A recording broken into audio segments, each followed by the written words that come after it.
Who does not know the next speaker, Madam Dr. Prema Ramchandran?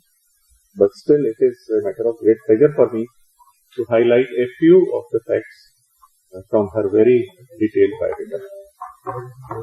Dr. Prema Ramchandran, Madam, graduated from Madras Medical College. She obtained MD degree in obstetrics and gynecology from Madras University, and she was university ranked 1, topper. She has been a fellow of the National Academy of Medical Sciences since 1986, and she is a past president of NAMS. She worked for the Indian Council of Medical Research for 25 years, from 1971 to 1995, carrying out clinical and operational research studies. She coordinated ICMR serosurveillance for HIV infection in India, and this activity provided the database for evolving the National AIDS Control Program. She has worked as an advisor, Health, Nutrition and Family Welfare in the Planning Commission from 1995 to 2002. She is currently working as Director, Nutrition Foundation of India since 2004. She has many other contributions, more than 200 papers.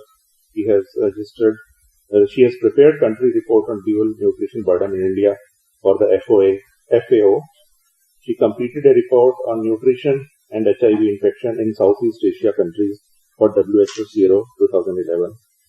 She prepared the report on nutrition transition in India for the Department of Women and Child Development, and there are many others, and I will respect her wish to be brief. And now I invite Madam Dr. Prema Ramchandran to begin her lecture. Thank you, Dr. Vanda.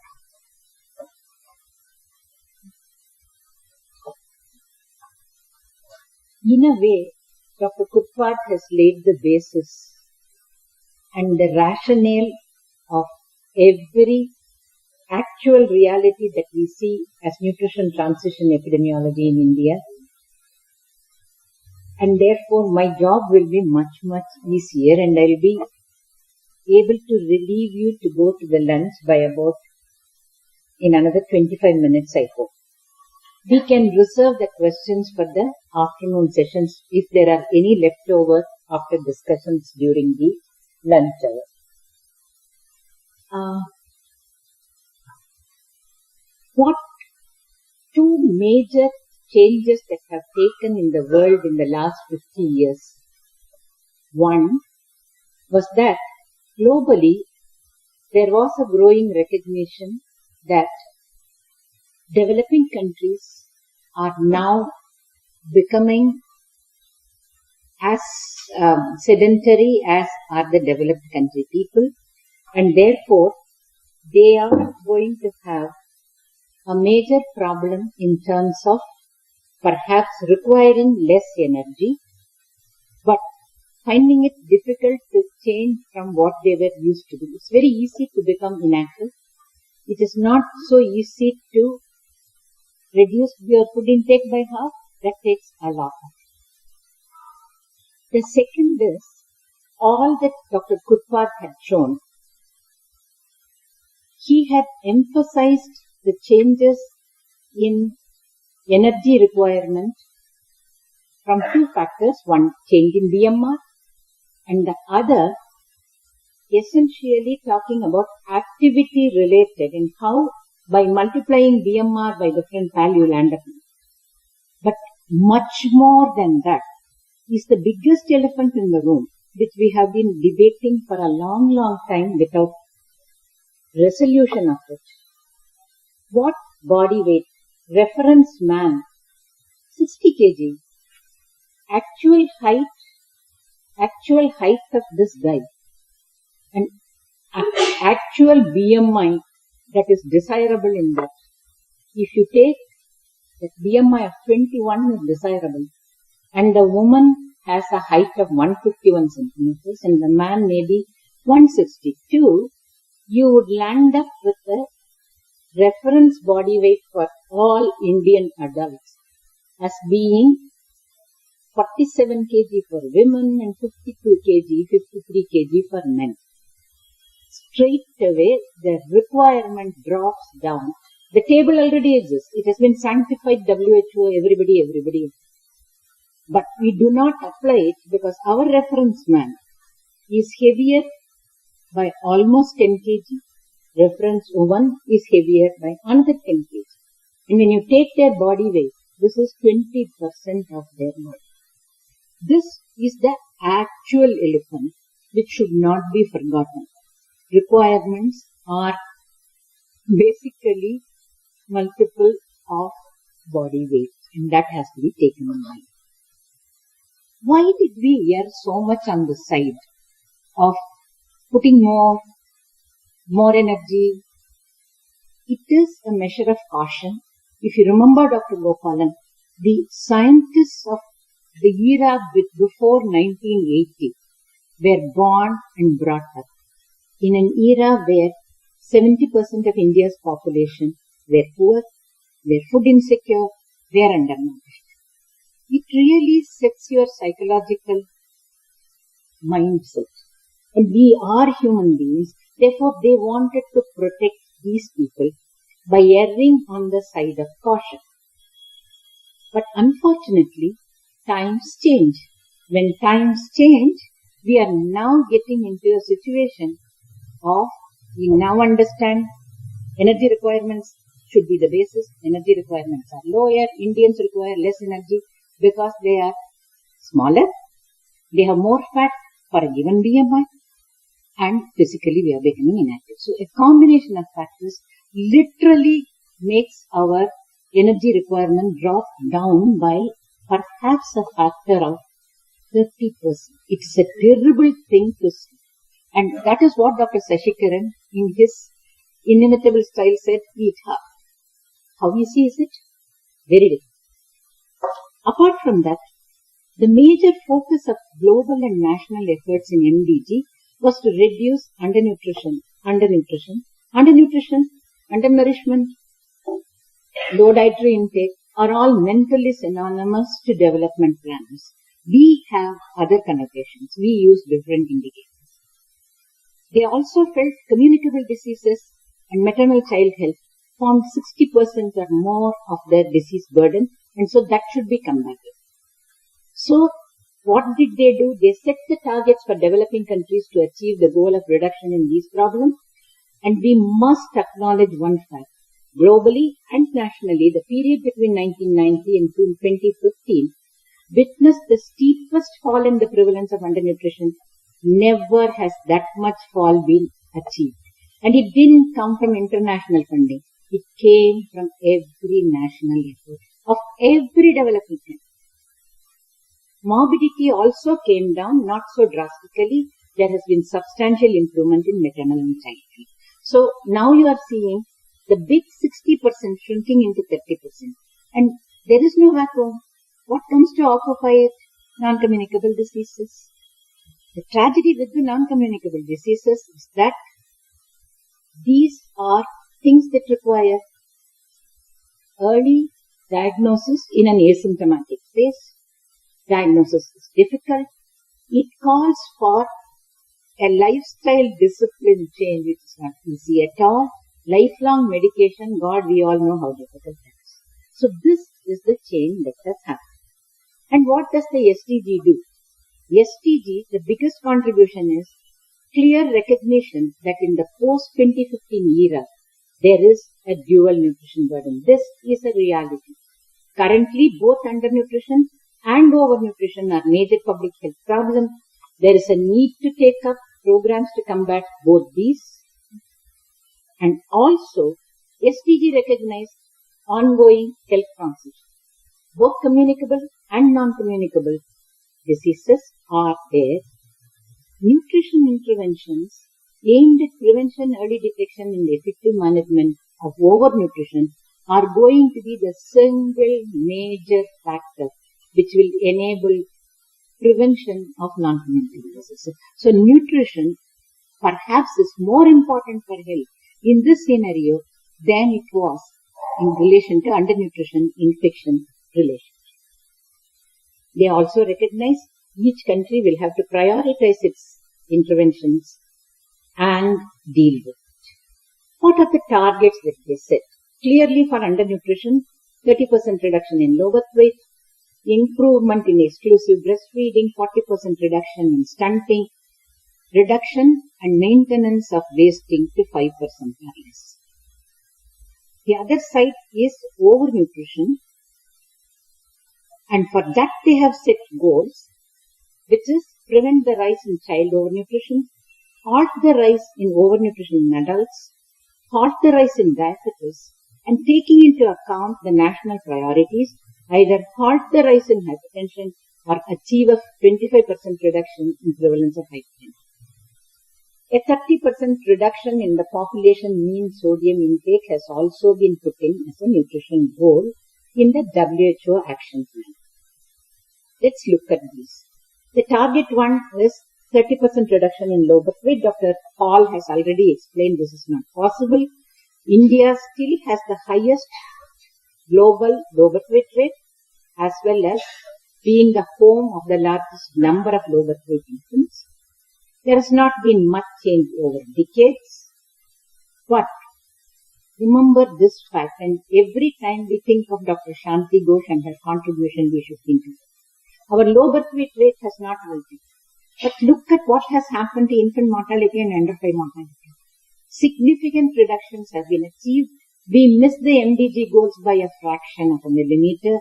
There is no reason at all why we will not be able to achieve the mortality reduction goals set in SDG, though we cannot really alter the high low birth weight rate. Why is this? Because our infants are born at term, they are short, they have low birth weight, but they are also highly fat. Provided they are given breastfeeding, which is almost universal in the country, minimum neonatal care and prevention of infection, they will survive. And this is well borne by the fact India, as far as under 5 mortality rate concerned, comes along with the rest of the similar developing countries. Target 2. This is something I think we should feel very, very proud of. This is one of those things in which, are we the topper anywhere in nutrition? Oh, here it is. We give the best start in the first 6 months in the whole world. But should we rest on our laurels? Of course not. What should be our aim? We should again emulate 75 to 80% exclusive breastfeeding at 8 months. So therefore, if this is true, what Chhattisgarh can do, the rest of India should aim for, and therefore we should remind the leaders, and our target should be to achieve by 2025 almost universal exclusive breastfeeding rate. That is the best gift that the mother can give to the infants. Target 3, achieve a 40% reduction in stunting rates. India has, of course, the highest stunting rates, highest number of stunted children. If we use the past as any indication, as a prediction for future, the rate at which we are able to reduce stunting has been historically for the last 4 decades 1% per annum. Should we rest on that and say, itna hi hoga? I think we should not, and this is what Dr. Paul was emphasizing. We can double it if simultaneously we find the wasting goal. But the aim of 40% or 4% reduction per year is impossible. The Poshan Abhiyan aims at 2%. So this is a compromise which India can achieve and should strive. And how do we make up the stunting rate reduction go up? It is by attacking wasting. You also saw some of you who have been seeing these blue-knickered boys that Deepthi drew for us in 2004. That's one thing that I have never ever given up. Anytime I talk on nutrition in children, I always use it. But that concept has now percolated.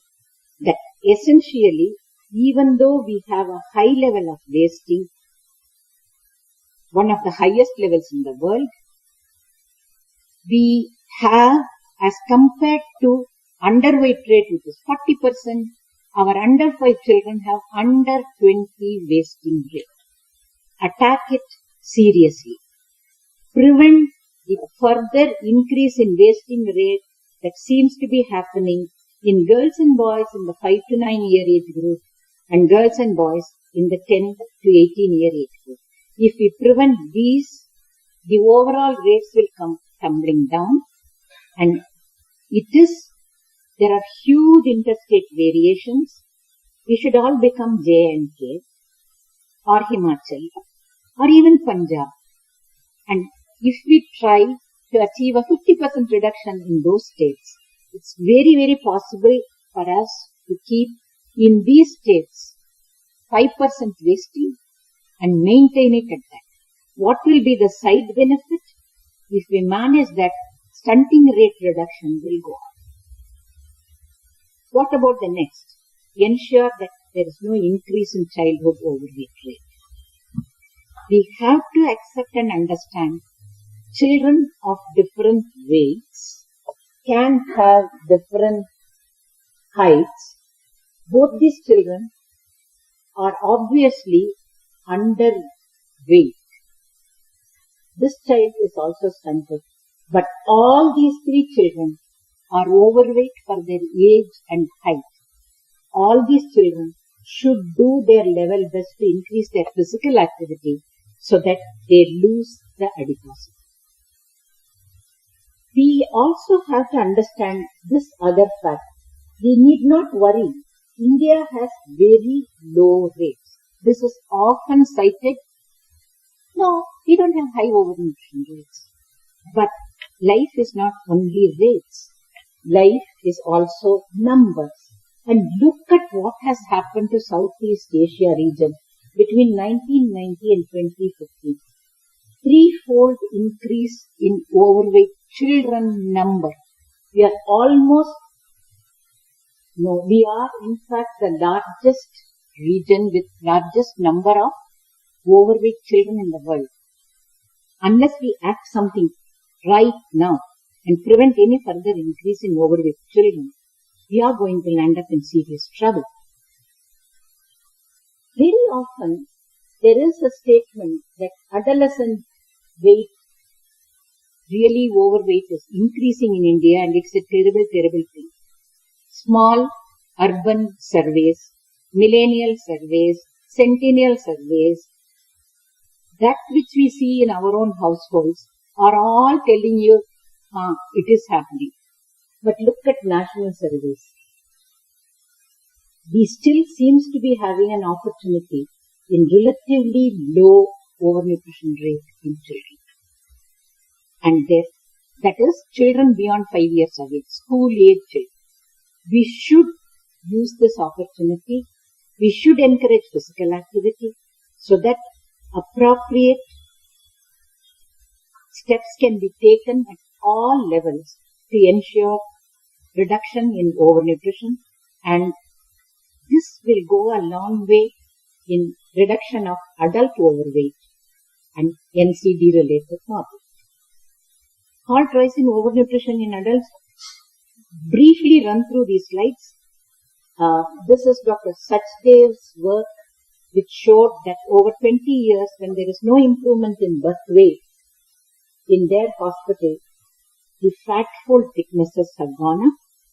This is NFI study which showed that high-income school children had the highest body fat content as compared to any other race in the world. Dr. Srinath Reddy's and Dr. Shanti Ghosh cohort study which clearly showed children cross their BMI norms are at greater peril of becoming obese, developing hypertension, and impaired glucose tolerance across all age groups. So, there is undernutrition and overnutrition are both capable of triggering on an overnutrition epidemic in the adults. We should therefore treat both with equal respect, do what we can to ensure that children do not become either underweight or overweight.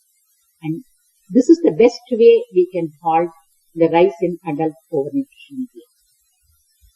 What is happening to adults? I am again taking the National Family Health Survey.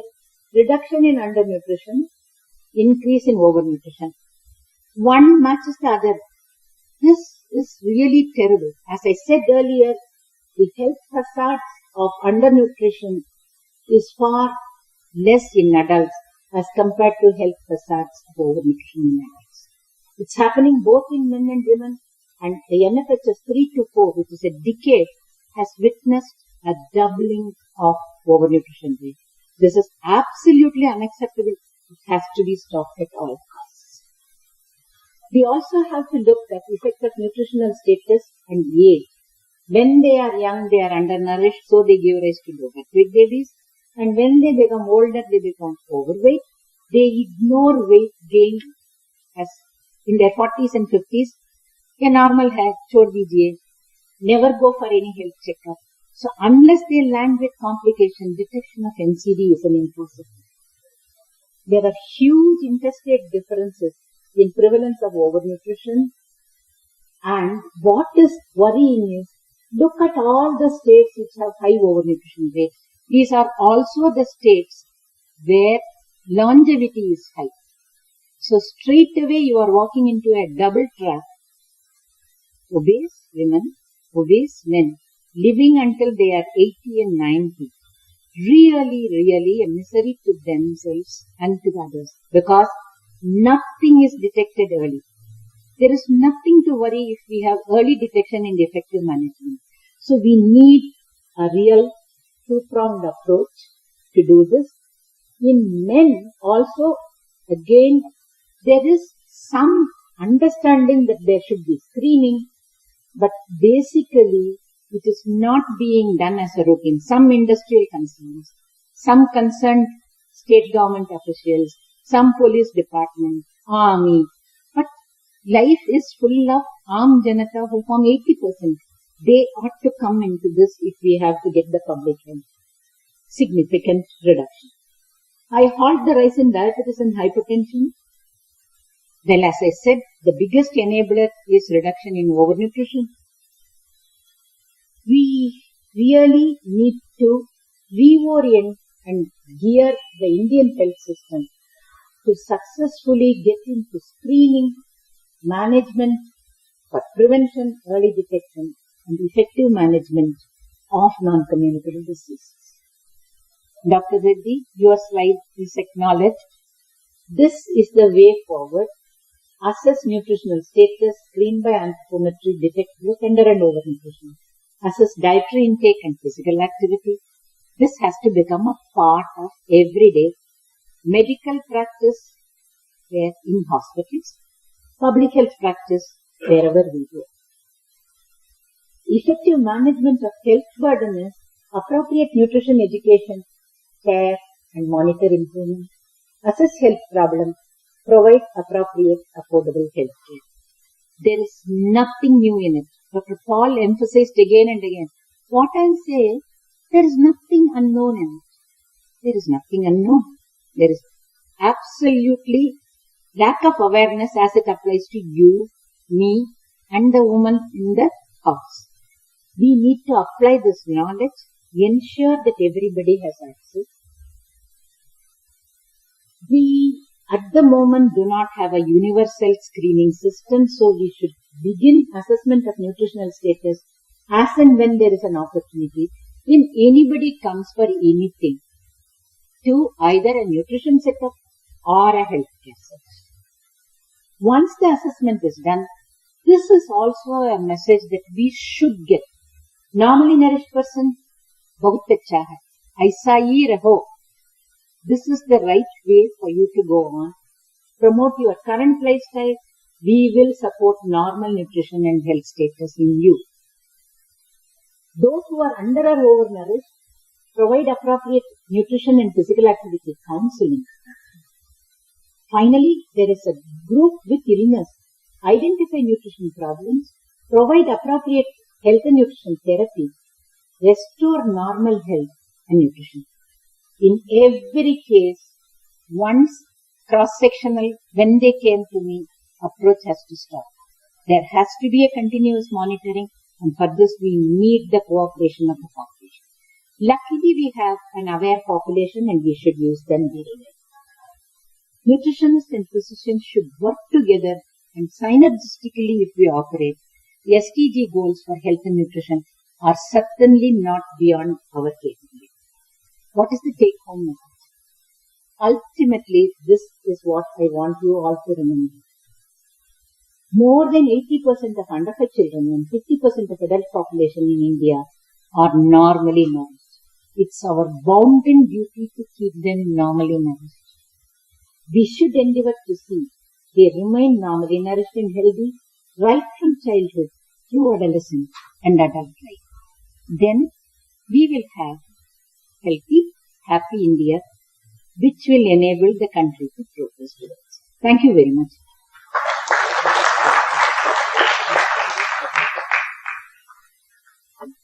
We will take questions after Dr. Srinath Reddy's presentation because a large proportion of things that I talked about, he will elaborate and he will provide the answers to most of them.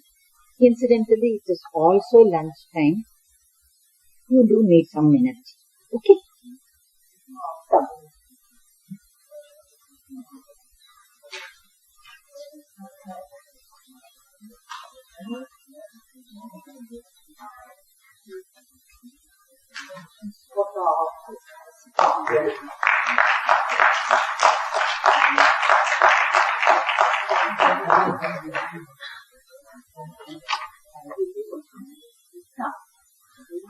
I'm now going to get and where they go.